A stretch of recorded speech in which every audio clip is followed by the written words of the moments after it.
Les enfants sont une nuisance, alors allez dans un établissement. Je n'ai plus de mère. Je m'appelle Hélène Gray. Je suis encore en 5e année d'école primaire et je vis avec mon père et ma mère dans une famille de 3 personnes. Mon père est très chaleureux et m'emmène souvent en vacances. Ma mère agit normalement quand mon père est là, mais quand il n'est pas là, elle peut être froide et difficile à approcher. Je m'en vais.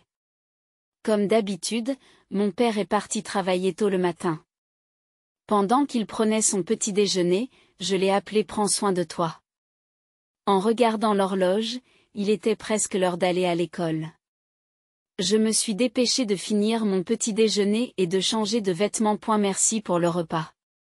Après avoir terminé, j'ai mis la vaisselle dans l'évier et je suis retournée dans ma chambre pour me changer. Un instant. Ma mère m'a rappelé, et quand je me suis retournée, elle me montrait l'évier du doigt. Qui va les laver? Son regard était sévère et elle semblait en colère. Normalement, je me serais changée et je serais allée à l'école, mais j'avais l'impression que je me ferais gronder si je faisais cela. Je vais les laver moi-même. Lorsque j'ai dit cela d'une petite voix, ma mère a soudain crié, « Quoi? Je ne t'entends pas. » Mon corps a sursauté. Cependant, sentant que j'avais tort, je me suis excusée. Je suis désolée. Je les laverai moi-même. C'est ça. À partir de maintenant, occupe-toi de tes propres affaires.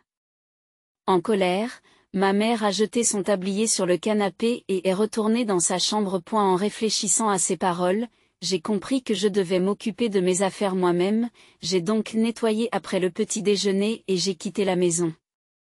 En discutant avec des amis à l'école, le sujet des parents a été abordé. À les écouter, leur mère semble gentille, bien qu'elle se fâche parfois, leur relation semble bonne.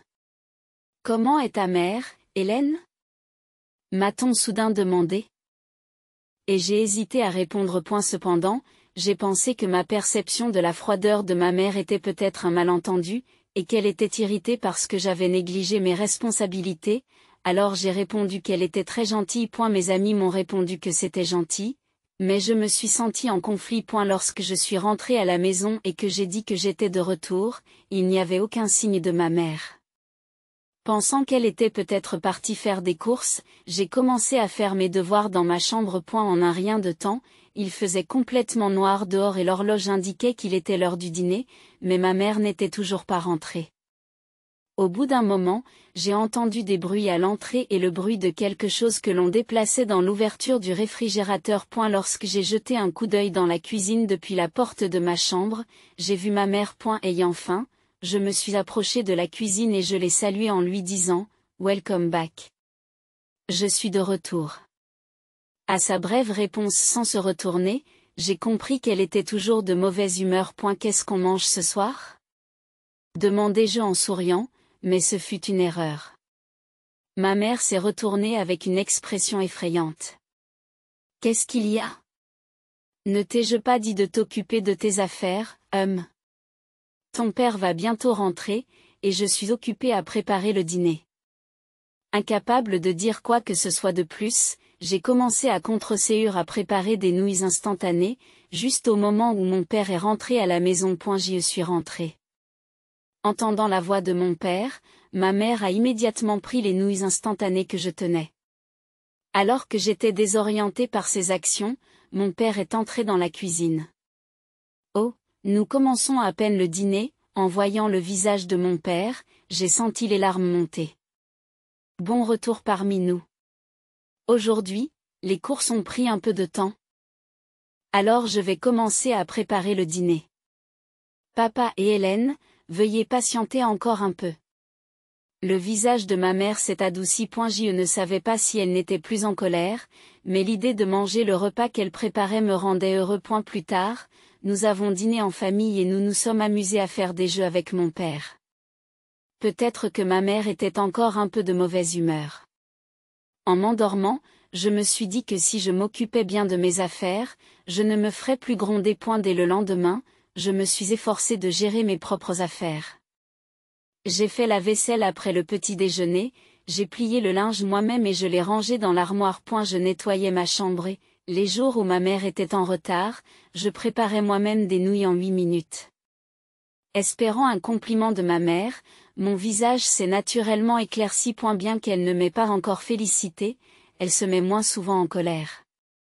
C'est agréable de passer des moments heureux avec mon père et nous trois en tant que famille lorsqu'il est à la maison. Une nuit, je me suis réveillée en entendant des gémissements et j'ai réalisé que c'était le milieu de la nuit. Effrayée et pensant qu'il s'agissait peut-être d'un fantôme, je me suis recouverte de ma couverture. Les gémissements ont continué et bientôt, tremblant de peur, j'ai entendu le son d'une sirène d'ambulance. L'ambulance s'est arrêtée tout près de notre maison et la façade de la maison est devenue bruyante. Pour la première fois, j'ai réalisé qu'une ambulance s'était arrêtée devant notre maison. J'ai sauté du lit, paniqué, et j'ai vu que c'était mon père qui était transporté par les ambulanciers. « Papa !» j'ai crié en voyant son visage pâle et douloureux. Les larmes aux yeux, je me suis accrochée à un secouriste et je l'ai supplié.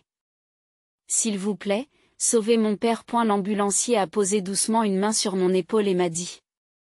Nous allons l'emmener à l'hôpital tout de suite. Ma mère et moi avons ensuite suivi l'ambulance jusqu'à l'hôpital et, à l'arrivée, mon père a été rapidement emmené dans la salle de traitement. Et il ne nous restait plus qu'à attendre dans la salle prévue à cet effet. Pendant que nous attendions, l'anxiété dominait mon esprit, me demandant ce que je ferais si mon père venait à décéder. À côté de moi, ma mère manipulait calmement son smartphone, ne montrant aucun signe extérieur d'inquiétude.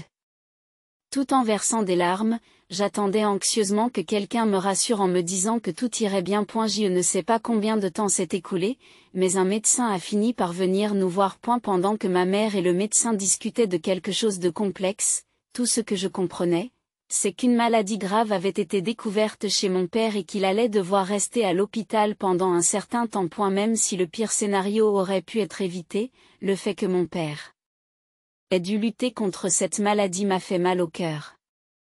J'ai également dû accepter la réalité qu'il ne pourrait pas rentrer à la maison avant un certain temps. Nous avons décidé de rentrer à la maison pour le moment. Ma mère a rapidement préparé tout ce qui était nécessaire pour le séjour de mon père à l'hôpital et est repartie. Restée seule à la maison, je me suis allongée dans mon lit, incapable de dormir, et comme j'étais rentrée tôt le matin, il commençait bientôt à faire jour dehors. Je dois aller à l'école. Je savais que je devais aller à l'école, mais je n'avais pas du tout le cœur à y aller. Je n'avais pas d'appétit et je restais immobile dans mon lit. Tu ne vas pas à l'école ? Il était midi lorsque ma mère s'aperçut que je n'y étais pas allée. Bien que ma mère ne m'ait pas grondé pour avoir manqué l'école, elle devait se rendre à l'hôpital et a quitté la maison en toute hâte. N'ayant rien mangé depuis le matin, je me suis dirigée vers la cuisine. Il restait du riz dans le cuiseur à riz et des restes du dîner de la veille dans le réfrigérateur, alors j'ai préparé un repas avec ces aliments. Le soir, lorsque ma mère est rentrée à la maison, elle avait acheté des sandwichs pour moi. Mange ça aujourd'hui. J'ai aussi acheté des nouilles instantanées, alors prends-les à partir de demain. D'accord, merci. Ma mère étant occupée par la situation de mon père, j'ai décidé de suivre ses instructions pour ne pas lui causer d'ennui. Le lendemain matin, j'ai pris des nouilles instantanées pour le petit déjeuner et je suis allée à l'école. Lorsque mes amis m'ont demandé pourquoi j'étais absente la veille, j'ai esquivé la question en disant que je ne me sentais pas bien. Le professeur a semblé comprendre ma situation et m'a parlé gentiment. Lorsque je suis rentrée à la maison, ma mère n'était pas là, probablement à l'hôpital avec mon père. En y réfléchissant, j'ai commencé à faire mes devoirs. Je voulais aussi rendre visite à mon père et j'avais l'intention de demander à ma mère si nous pouvions y aller ensemble lors des prochaines vacances. Pendant que je faisais mes devoirs, le téléphone a sonné, et comme il n'y avait personne d'autre à la maison, j'ai décidé de répondre. Bonjour. Ah, Hélène, c'est toi. Qu'est-ce que tu fais ? C'était mon père au bout du fil, et entendre sa voix m'a fait couler des larmes. Papa, ça va ? Je veux te voir. Pendant que je pleurais, mon père m'a parlé avec gentillesse et un sourire dans la voix. Je suis désolé de t'avoir inquiété. Il n'y a plus de problème maintenant. Papa veut te voir. J'aimerais que maman et toi veniez me rendre visite. Oui, oui. Oui. J'en parlerai à maman. C'est bien. Est-ce que maman est là avec toi? La question de mon père m'a laissé un peu perplexe. Maman n'était pas à la maison, et je pensais qu'elle était à l'hôpital. Maman n'est pas là. Elle est peut-être à l'hôpital. Lorsque j'ai répondu, mon père a semblé se rendre compte de quelque chose et a commencé à parler de façon détournée. Ah, je vois. C'est vrai. Je suis rentrée à la maison il y a peu de temps. Je pense qu'elle sera bientôt de retour. Hélène, tu manges bien? Oui. Maman m'a acheté des nouilles instantanées, alors ça va. Après ma réponse, il y a eu un bref silence de la part de mon père avant qu'il ne change de sujet avec une simple IC. Après la conversation avec mon père, j'ai entendu la porte d'entrée s'ouvrir, signalant le retour de ma mère. Papa avait demandé à parler à maman, alors je lui ai tendu le téléphone quand elle est rentrée. Maman semblait un peu secouée lorsqu'elle a pris le téléphone et parlé avec papa. Lorsque maman est rentrée, je sentais une odeur de tabac sur elle, ce qui m'a fait me demander où elle était allée avant de retourner dans sa chambre. Le lendemain, quand j'ai demandé à maman si nous pouvions aller à l'hôpital ensemble, elle a fait une expression complexe, mais a finalement accepté de m'emmener. Les retrouvailles avec mon père ont été longues à venir. Elle était branchée sur une perfusion, mais dès qu'il m'a vue, il a affiché un grand sourire. Hélène, je suis si content que tu sois venue. J'ai instinctivement pris mon père dans mes bras et j'ai failli pleurer en le voyant si énergique, mais je me sentais très heureuse. Après avoir discuté avec mon père, j'ai quitté la chambre d'hôpital, car il était temps que ma mère revienne. Lorsque je me suis retournée, mon père m'a fait un signe de la main en souriant et m'a dit, « Reviens me voir. » J'étais loin de me douter que ce serait notre dernière conversation. Peu après, l'état de mon père s'est soudainement aggravé et il est décédé. Je n'arrivais pas à croire à la réalité et je me suis habillée en noir, comme ma mère me l'avait demandé, pour assister à l'enterrement. De nombreuses personnes se sont rassemblées à l'enterrement pour faire leurs adieux à mon père. Ma mère est restée calme pendant toute la cérémonie et, en la regardant, j'ai presque eu l'impression que mon père était encore en vie. Alors que je me tenais distraitement dans un coin de la salle, quelqu'un s'est approché de moi. « Et, tu n'es pas Hélène ?» En me retournant, j'ai vu une femme habillée de façon plutôt flamboyante qui se tenait là. Ne sachant plus qui elle était, la femme s'est assise à côté de moi. Et a commencé à parler. « Cela fait longtemps, n'est-ce pas? Je suis ta tante, la sœur de ton père. » Maintenant qu'elle en parlait, je voyais la ressemblance avec mon père. Je ne connaissais pas ma tante, mais j'avais entendu mon père parler de sa sœur. Ma tante. Oui, ma tante. Tu ne trouves pas que je ressemble à ton père, dit-elle en riant. Et son visage ressemblait en effet beaucoup à celui de mon père. À ce moment-là, ma tante m'a soudain serré très fort dans ses bras. C'est normal de pleurer, Hélène. Tu as bien fait, dit-elle, et sans m'en rendre compte, mes larmes se sont mises à couler encore plus fort. J'ai eu l'impression d'avoir vraiment accepté la réalité, à savoir que je ne reverrai plus jamais mon père à ce moment-là. Après que ma tante m'a doucement caressé le dos et que je me suis un peu calmée, je l'ai remerciée et je suis allée chercher un verre. Dans la chambre, j'ai trouvé ma mère qui m'a fait une remarque froide en voyant mon visage baigné de larmes. « Tu as pleuré? Quelle honte !» Ces paroles froides m'ont transpercé le cœur. « Maman, tu n'es pas triste? » demandai-je, choquée qu'elle ne semble pas avoir de chagrin du tout. Être triste ne changera rien. Il est parti maintenant, répondit froidement ma mère. Ces paroles froides ont fait trembler mon corps. Même si nous avions toujours ri et nous étions amusés tous les trois lorsque mon père était là, je me demandais si ma mère l'avait vraiment détesté. Alors que je restais figée, ma tante est apparue. « Oh, belle-sœur, ça fait longtemps qu'on ne s'est pas vu, » dit ma tante d'un ton enjoué. Mais l'expression de ma mère a immédiatement changé. « Oh, ça fait longtemps. As-tu besoin d'aide ?» demanda ma tante, ce à quoi ma mère a répondu, « Non, il n'y a rien. » « Alors, Hélène, allons là-bas, » propose ma tante. Elle m'a pris la main et nous avons quitté la pièce. J'ai vu à l'expression de ma mère qu'elle se sentait mal à l'aise en présence de ma tante. Par la suite, j'ai passé du temps aux côtés de ma tante, et l'enterrement s'est terminé sans incident. Hélène, nous partons maintenant, m'a dit ma mère après l'enterrement. Ma tante m'avait tenu la main pendant toute la durée de l'enterrement, mais elle l'a lâchée au moment de partir. Son expression était un peu triste. Hélène, à bientôt. Oui, à bientôt, ai-je répondu. Alors que je suivais ma mère à l'extérieur, une voiture inconnue était garée là. Désolée de t'avoir fait attendre, dit ma mère en ouvrant la portière. Un homme inconnu était assis sur le siège du conducteur, et j'ai senti une résistance à monter dans la voiture, inconsciemment. Ne traîne pas, monte vite, m'a demandé ma mère d'un ton que je n'avais jamais entendu de sa part auparavant. À contre-séhur, je suis montée dans la voiture. Et la voiture s'est mise à rouler dans la direction opposée à celle de notre maison. Je continuais à regarder par la fenêtre. Ne sachant pas où nous allions, je ressentais une légère peur à l'intérieur de la voiture. Nous sommes ici. Sortez vite. On m'a dit de sortir de la voiture, et il y avait un grand bâtiment, un endroit que je ne connaissais pas du tout. Où sommes-nous ? Demandai-je tandis que ma mère allumait une cigarette. Les enfants sont gênants, il faut aller dans un centre. Stupéfaite, je n'ai pu qu'émettre un A confus. Je n'ai pu que prononcer un A confus tandis que ma mère et l'homme s'éloignaient en voiture. J'ai désespérément poursuivi la voiture, mais j'ai trébuché et n'ai pas réussi à la rattraper, ce qui m'a obligé à abandonner la poursuite. Alors que je retournais à l'endroit où j'avais été laissé. Une voiture s'est arrêtée à côté de moi.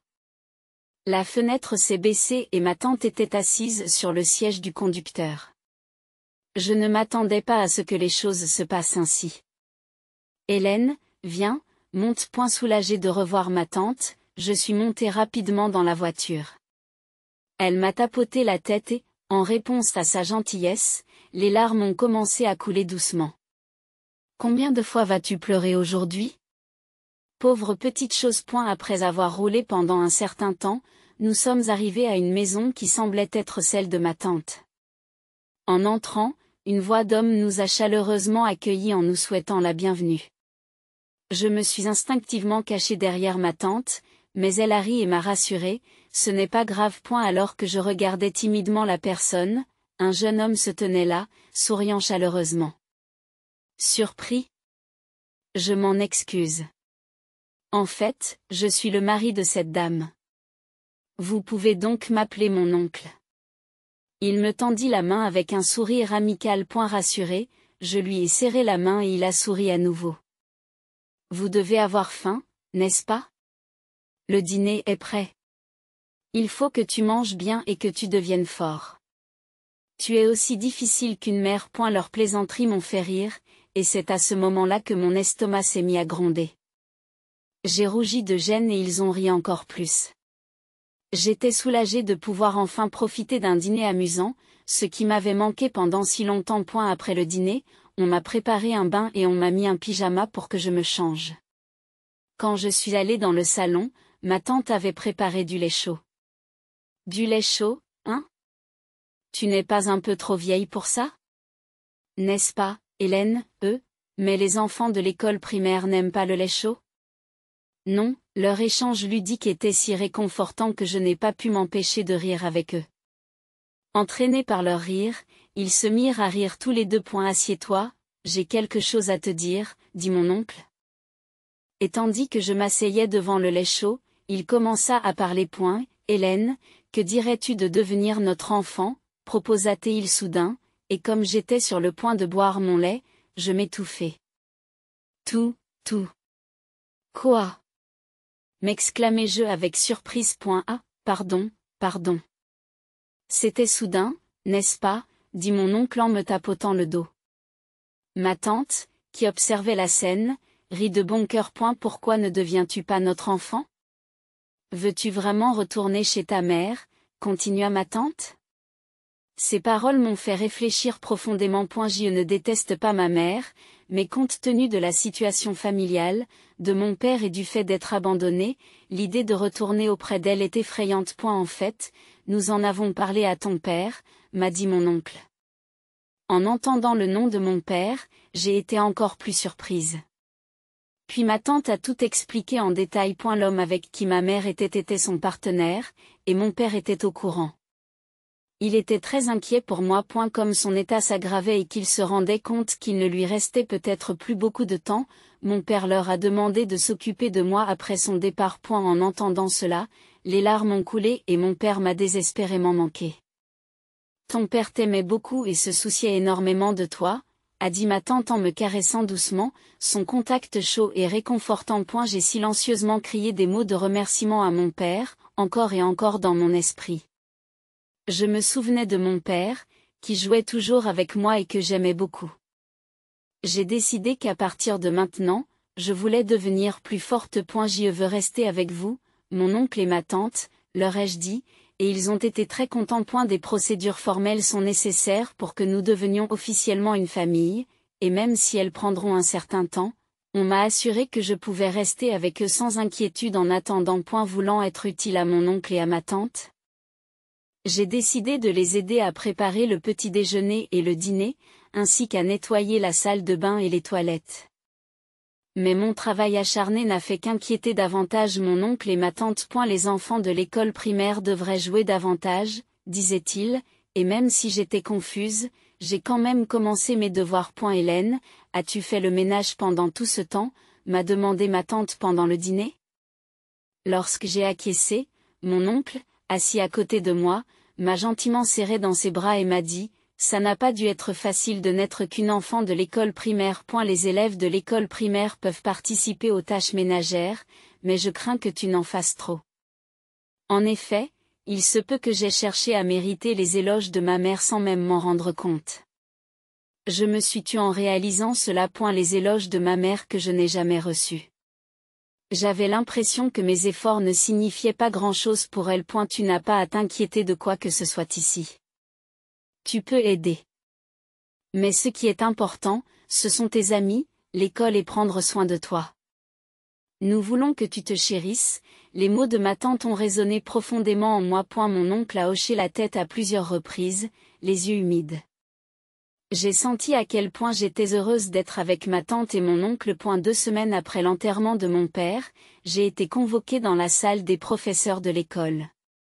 En me demandant de quoi il s'agissait, on m'a dit qu'il y avait un appel téléphonique de ma mère. Le professeur ne devait pas savoir grand-chose de ma situation. Pensant que laisser l'appel téléphonique sans surveillance pourrait inquiéter les professeurs, j'ai décroché le combiné en tremblant. J'ai décroché le combiné avec des mains tremblantes. Bonjour ? Hélène, réponds vite au téléphone. La voix de ma mère, que je n'avais pas entendue depuis longtemps, criait. Où es-tu en ce moment ? J'ai appelé l'établissement et on m'a dit que tu n'étais pas là.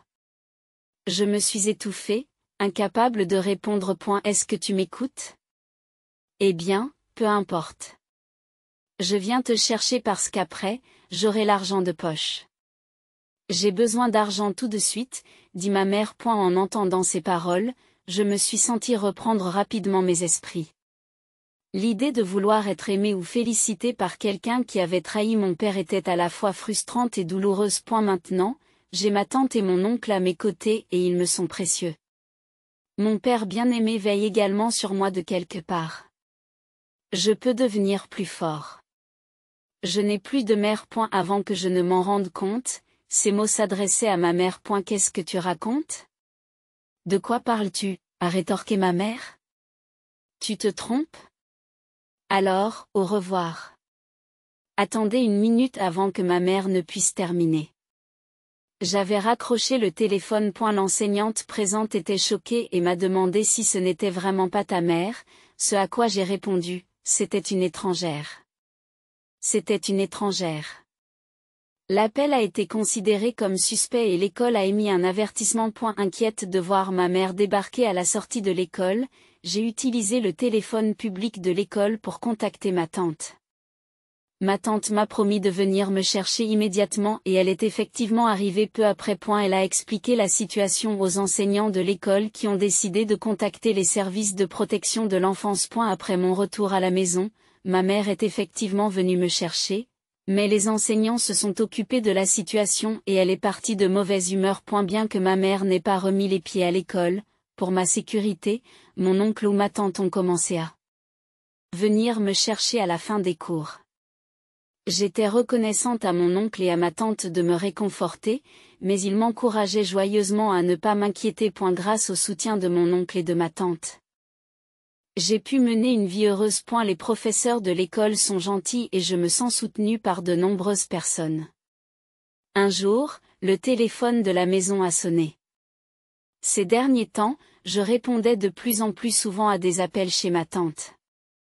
Comme d'habitude, j'ai répondu joyeusement au téléphone en disant bonjour. Cependant, la réponse était une voix que je ne voulais pas entendre. Oh, ce n'est pas Hélène ? Je pensais que tu n'étais pas à l'établissement, mais tu y es finalement. Dès que j'ai entendu la voix de ma mère, j'ai sursauté. Comment savait-elle que j'étais ici ? Je ne l'avais dit à personne. Arrête de rester là-bas et reviens vite. Les choses sont difficiles ici, a poursuivi ma mère de manière unilatérale. D'après ma mère, la société de son partenaire a fait faillite et elle est en difficulté financière. Malgré les intentions de ma mère, tout ce que je percevais, c'était sa dépendance financière à mon égard, qui devenait évidente au fur et à mesure qu'elle continuait à plaider au téléphone. Auparavant, lorsqu'elle avait appelé l'école, elle avait fait part de ses problèmes financiers, ce qui indiquait sa situation économique désastreuse. Alors que je restais silencieuse, la colère de ma mère s'intensifiait. Au milieu de ses cris, ma tante m'a soudain pris le téléphone. Je me suis retournée pour la voir sourire, mais son expression s'est rapidement transformée en colère. Réponds au moins. Est-ce que tu écoutes au moins ce que ma mère a crié ? Ça suffit. Je t'entends, a répondu ma tante avec fermeté. La voix de ma mère s'est éteinte au téléphone. Mon cœur battait la chamade pendant la confrontation. Comment peux-tu ne pas avoir honte ? Dire à sa fille de revenir pour de l'argent, ce n'est pas une blague. Qu'est-ce que tu crois qu'Hélène et ma tante l'a confrontée ? Ce ne sont pas vos affaires. Hélène est ma fille, rendez-la-moi. Ma mère a argumenté. Pourquoi avez-vous laissé votre fille devant un établissement alors ? Arrêtez de faire des arguments commodes, a rétorqué ma tante. Je vais appeler la police. Je vous accuserai d'enlèvement, menaça ma mère. Allez-y, dites-le. Nous avons des preuves de toutes les choses terribles que vous avez faites à Hélène, nous pouvons les partager aussi. En fait, nous accueillons volontiers la police, cela permettrait de régler les choses plus rapidement, a dit ma tante avec assurance. Ce que ma mère a crié et je me suis sentie coupable, comme si je causais plus de problèmes. À ce moment-là, sans que je m'en aperçoive, mon oncle est revenu et me tapote doucement l'épaule. C'est bon. Laisse-nous faire. C'est une affaire d'adulte. Mon oncle m'a ensuite pris la main et m'a préparé du lait chaud. Hélène, tu aimes le lait chaud, n'est-ce pas ? Tu en bois beaucoup. Oui, c'était délicieux la première fois que je l'ai goûté. J'ai adoré. Répondis-je. En entendant cela, mon oncle a souri joyeusement. À eu bout d'un moment, ma tante est revenue dans le salon et a remarqué mon air inquiet, m'ébouriffant les cheveux tout en parlant. Qu'est-ce qui se passe avec ce visage ? Il n'y a pas de quoi s'inquiéter. Nous ne la laisserons pas gagner. Tout en arrangeant mes cheveux, je leur ai exprimé ma gratitude. Plus tard, j'ai aidé à préparer le dîner. En vivant avec mon oncle et ma tante, j'ai réalisé à quel point les tâches ménagères pouvaient être agréables. Quelques jours plus tard, ma mère m'a de nouveau appelé. Mon oncle et ma tante avaient dit qu'il n'était plus nécessaire de répondre à ces appels, mais je voulais leur être utile. Hélène ? Maman a vraiment des problèmes. Aide-moi. Je l'ai déjà dit, mais je n'ai plus de mère. Comment peux-tu être aussi froide ? C'est moi qui t'ai élevée. As-tu oublié les jours de plaisir avec papa ? Au moment où ma mère a parlé de papa, mon cœur a battu la chamade, mais la colère est montée en moi. Oui, c'était vraiment amusant quand papa était là. Mais il n'y a que lui qui était gentil, et toi ? Tu m'as abandonné. J'ai crié plus fort que je ne l'aurais cru, et j'ai ressenti un grand soulagement en exprimant mes sentiments. Ensuite, j'ai contré ces paroles avec assurance. Tu es toujours mon enfant, n'est-ce pas? Je ne t'ai pas abandonné, je t'ai juste laissé temporairement. Tu as ri et tu m'as dit que les enfants étaient une nuisance et qu'ils devaient aller dans un établissement. Je ne peux pas considérer une telle personne comme ma mère. C'est ce que j'ai fait. J'ai été forcée de dire ça. Ce n'est pas de ma faute. Mais vous m'avez abandonné. Donc, je n'ai pas de mère. Si j'ai une mère, c'est ma tante. Mon père et mon oncle et mon père au ciel. Tu as subi un lavage de cerveau. Reviens sans te plaindre. À ce moment-là, je me disputais intensément avec ma mère tout en versant des larmes. Mais étrangement, mon cœur s'est senti plus léger, comme si j'avais libéré tout ce que j'avais retenu. Alors dis-leur au moins de me laisser vivre dans leur maison. Je ne peux même pas manger correctement. Non, je ne vous laisserai pas déranger mes proches. Soudain, j'ai senti une présence derrière moi et je me suis retournée pour découvrir ma tante et mon oncle. Ma tante m'a tapoté l'épaule et m'a félicité en me disant « Bien joué ». Mon oncle, les larmes aux yeux, a acquiescé. Ensuite, ma tante a pris le téléphone et a continué à parler à ma mère. Étrangement, elle semblait satisfaite. Mon oncle a exprimé combien il était heureux que je l'appelle papa. Recevoir ces mots de gratitude m'a fait me sentir bien à l'idée de l'appeler ainsi. Il m'a semblé bon de continuer. Après cela, les contacts avec ma mère ont cessé. C'est peut-être aussi grâce au soutien de mon oncle et de ma tante. Quelque temps après avoir commencé ma nouvelle vie, ma tante m'a fait la surprise de m'offrir mon premier smartphone. Avoir un smartphone pour la première fois était excitant, et cela m'a permis de rester en contact plus fréquemment avec mes amis. Ce qui a rendu ma vie encore plus agréable. Un jour inhabituel. Au milieu des longues journées paisibles, la ligne fixe de la maison a sonné. Depuis la situation de ma mère, l'école avait surtout contacté mon oncle et ma tante sur leur téléphone portable. Quant à moi, je communiquais généralement avec mes amis par l'intermédiaire de mon nouveau smartphone. Me demandant qui cela pouvait être, j'ai répondu au téléphone. Bonjour. Contrairement à ma voix optimiste, c'est une voix léthargique qui m'a répondu. Bonjour, c'est moi. Au début, je n'ai pas reconnu qui c'était, pensant qu'il s'agissait d'un faux numéro. Comme on m'avait appris à l'école à ne pas parler à des inconnus au téléphone, j'étais sur le point de raccrocher. Attends, c'est maman. As-tu oublié ma voix? C'est maman. Ah. Maintenant que tu le dis. Quand elle m'a dit que c'était elle, j'ai écouté plus attentivement, et en effet, c'était la voix de ma mère. Elle était nettement plus faible qu'avant, ce qui la rendait difficilement reconnaissable. Tu vas bientôt entrer en 6e, hein? Il n'y a plus personne ici.